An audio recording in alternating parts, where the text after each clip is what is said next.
I am not an attorney, financial advisor, economist, politician, or rocket scientist. I promise. I do not claim to be. I am simply sharing what I've learned. This video is for entertainment purposes only, and I always advise consulting a respected professional for actual legal advice. What's going on, guys?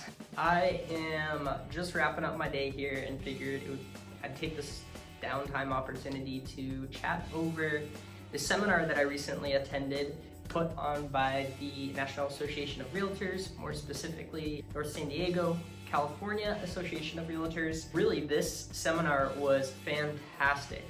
Not only did it show me the guidelines that I have to follow, obviously, as a realtor, but it also gave me a lot of insight in my personal life as a renter in California. Most everybody I know here in California is renting. Very few people that I know actually own their homes, especially in my group of peers being a little bit younger. This video will apply to a lot of you guys, if not most of you guys, here in San Diego County, California, wherever you may be. One of the first things that was covered by a speaker named Alan Nevin, he is fantastic. He plays the economist role in this seminar. So he talked about, what can we expect in the industry? How has our local and national economy been looking?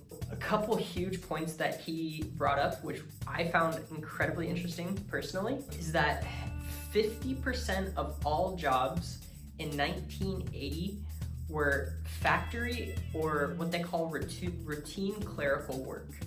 Today, only 15% of the market is made up with routine clerical workers or factory jobs because people are changing to a non-routine form of employment. The fancy word that he used is a heuristic form of employment.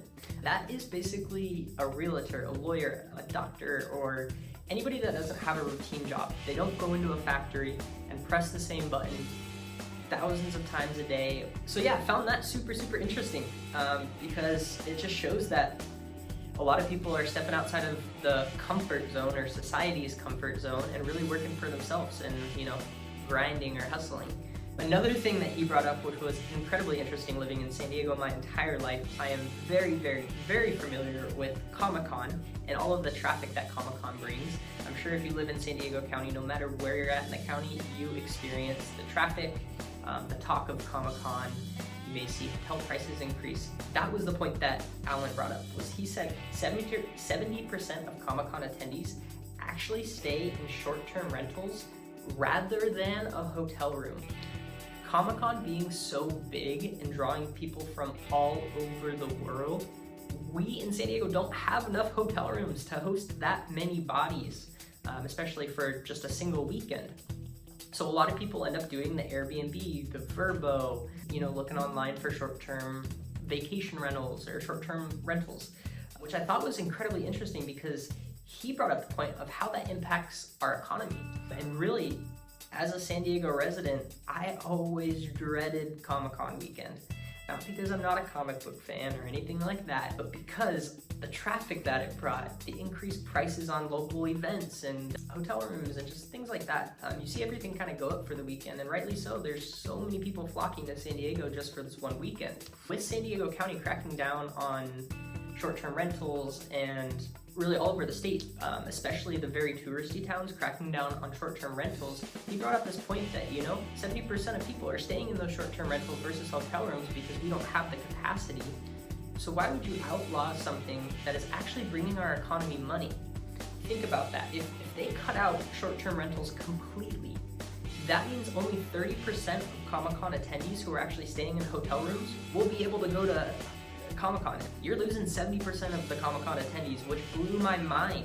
I would have thought that was the other way around, where 30% were using vacation rentals and 70% were staying in hotels. He also focused on kind of the national aspect of the economy.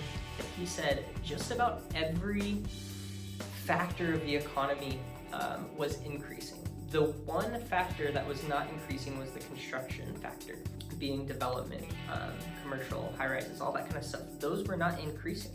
But yeah, as people flock to California, as so many people do, we need somewhere to put these people. We need somewhere for them to live, whether it be a home, an apartment, whatever it may be. There's just not enough construction going on to support the influx of people moving to California. We currently have 1.4 million people in San Diego, if that gives any idea on how much we need housing. We had also a quick drop-in surprise from Kevin Faulkner, who is the 36th mayor of San Diego. And he was brought in at this time when Alan was talking about the factors of the economy and how construction being the only negative factor, the only factor decreasing. So Kevin Faulkner came in and he actually backed Alan's point, saying that, yeah, we in San Diego don't have enough people or enough places for people to live when they want to move here, because San Diego is a destination. He actually brought up a very important point that I did not know too much about. With the laws getting stricter and stricter around short-term rentals, one thing that I was not aware of is that you actually have to live in the state to use your short-term rental. If you live out of state, you can't rent in San Diego County your property for short-term rentals. Basically meaning that I have to live in the state to use my secondary property as an income property using Airbnb, Vrbo, or any short-term rental site. But apparently, the number one complaint for short-term rentals, well, first off, what do you think the short-term rental number one complaint is? If you think it's partying, too loud, that's not it. If you think it's damage to property or stolen property, it's not. The number one complaint that they get is for dog barking. I find this a little difficult to believe, but I gotta trust what the professionals are telling me here. Really, the bread and butter of this seminar was all about Bill AB 1482, which is the rent control law, and it impacts a lot of people here in California. So we had Otto Caterina. He was from the California Association of Realtors, as well as Christian Hoysredet. Christian was amazing. He's actually our political representative for the Association of Realtors that I'm with. And they spoke a lot about how a bill gets passed through Congress. And one bill that just passed legislation was actually removing a cap for VA. Previously, there was a cap, as I understand, if you're a veteran and apply for a zero-down VA loan. That VA loan is a great incentive for anybody in the military or coming out of the military. AB 1482 now includes military as a protected class, which means you can't discriminate against somebody with a military background or current military active duty status. Now, I think this is amazing to add military personnel as a protected class. They deserve the same, if not much better treatment than any normal citizen. They're out there putting their lives on the line for us to live our lives and really fulfill the American dream. But really, again, the bread and butter, AB 1482 is the rent control law. Super, super, super, super, super important for people here in Southern California, Northern California, anywhere in the middle. If you are renting, this will apply to you. You can no longer evict a tenant without just cause. That means that they either have to fail at performing in some piece of their contract, whether not paying rent, breaking one of the stipulations in the lease, but basically the tenant, if he's paying rent, if he's following all the rules within the lease, if he's living his life and he's just fine and dandy, but this landlord really just wants to kick him out because he wants to throw marble countertops in and make an extra $200 a month, they can no longer do that. The second biggest piece, obviously, was the rent control. So in the past, it was not too uncommon to get wrapped into a lease with an amazing move-in special, and your first year, you're like, wow, this is just too good to be true. I'm paying $1,200 a month for this 2-bedroom, 2-bath. What complexes would often do is loop somebody in with a lease at a very, very attractive first year's rate.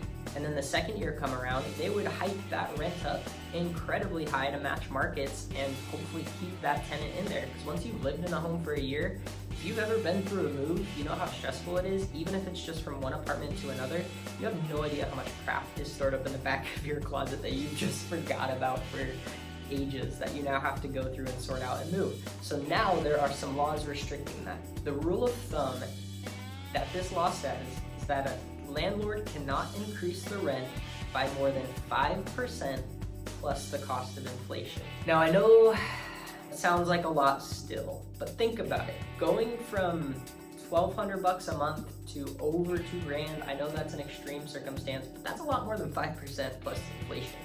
So that means, depending on your market, let's just say the rate of inflation is indeed 1.8%. They would take that 5% plus the 1.8%, and a landlord could not increase their rent by more than 6.8%, which is incredibly exciting because it protects the renter. I know a lot of people are going to be upset about this, especially those who make a ton of passive income renting out investment properties. Yes, it does protect a majority of the people, and that's kind of how laws are made, is that they have to protect the majority. And this goes back to the initial point that I made in the very beginning of this video, that most of my peers are renting still, myself included. I am still renting. So this law directly impacts me. I'm protected as a renter, knowing that my rent cannot go up more than 5% plus the rate of inflation, but it does still allow for increases. It's not like the landlord can't increase it. You're restricted to only jump it up by what is reasonable, 5% plus the rate of inflation. A caveat to AB 1482 is it does not apply to single family homes unless the owner of a single family home is a company or LLC. It wouldn't be a new law unless there was a workaround for the non-majority. Like I said, just cause is one of the two big pieces to this new law, AB 1482. AB 1482 is made up of just cause eviction. You can't just kick them out because you feel like it, as well as the rent increase being that 5% plus inflation. But asterisk, asterisk, asterisk, caveat, the just cause workaround for a landlord, they can actually kick somebody out without just cause as long as they themselves or their family are moving into that property. Technically speaking, you can move your spouse into that property, you yourself can move into that property, or you can move your family into that property. As of right now, the laws being so new, there is not a law as of today, February 2020, that says exactly how long I have to keep my spouse or my family in that property to remove my tenants without just cause. I'm sure that will change, and I'm sure there will be an exact time period, but as of right now, hands up in the air, no one really knows. The second workaround for moving out a tenant or evicting a tenant without just cause is substantial remodel. Substantial remodel means tearing it down and substantially remodeling your... I'm not a lawyer, I can't tell you what substantial means. Speak with your attorney if you are a landlord and want to move somebody out for a substantial remodel. It's not just replacing the countertops, not just repainting the walls. The third and final workaround that I know was that if you're just a landlord and you're done with the rental business, you have made your passive money, you are ready to simplify your life and just enjoy retirement, whatever it may be, you can evict your tenants without just cause. But overall, AB 1482 has some pros, has some cons. It depends on which side of the coin you're on, but definitely applies to most of us here in California. And this last little tidbit is for all of the realtors and real estate agents that are following my channel. First off, thank you. I hope you guys are killing it. If you guys are dealing with investors or somebody who has never been in the rent business before, rental income properties business before, always inform your buyers if their intention is to rent it out and use it as an income generating property. Let them know. It is your due diligence as a realtor to let them know that there are laws out there regarding rent control and how much they can increase it. Now, I don't mean sit there and read the law with them and interpret it for them. I mean point your buyers towards a trusted professional, probably an attorney. You're gonna sound very professional if you say, hey, there's this new law in 2020, go talk to your attorney because you're gonna be a new landlord. All right, guys, I know that was a lot. Again, I am not a lawyer, I am not an attorney. I am Nick Grieve. I am a realtor here in San Diego County, and I just wanted to share with you all of the interesting facts that I learned at the 2020 New Laws and Industry Outlook seminar put on by the Association of Realtors. Super beneficial for me within my real estate career, and also incredibly helpful for me to know as a renter here in California. I hope I was able to share something with you guys. So if you guys learned anything, let me know down below, drop a comment, tell me what you learned, tell me what you thought was interesting. If I said something that was incredibly wrong, I apologize. Please take it easy on me there. I'm out of here, guys. Thank you for bearing with me during this. Give a thumbs up on my first video and reach out to me, guys. My contact information, my email specifically, is down below. You guys can find me also on Instagram at @TheRealtorNick, all one word, and on Facebook at facebook.com/ngrieve. I look forward to posting a lot more videos, and I look forward to sharing more of this stuff with you guys as I start to build my knowledge bank. Thanks for watching, guys, and I hope you have a beautiful rest of your day, your evening, your weekend, wherever you may be at in life right now.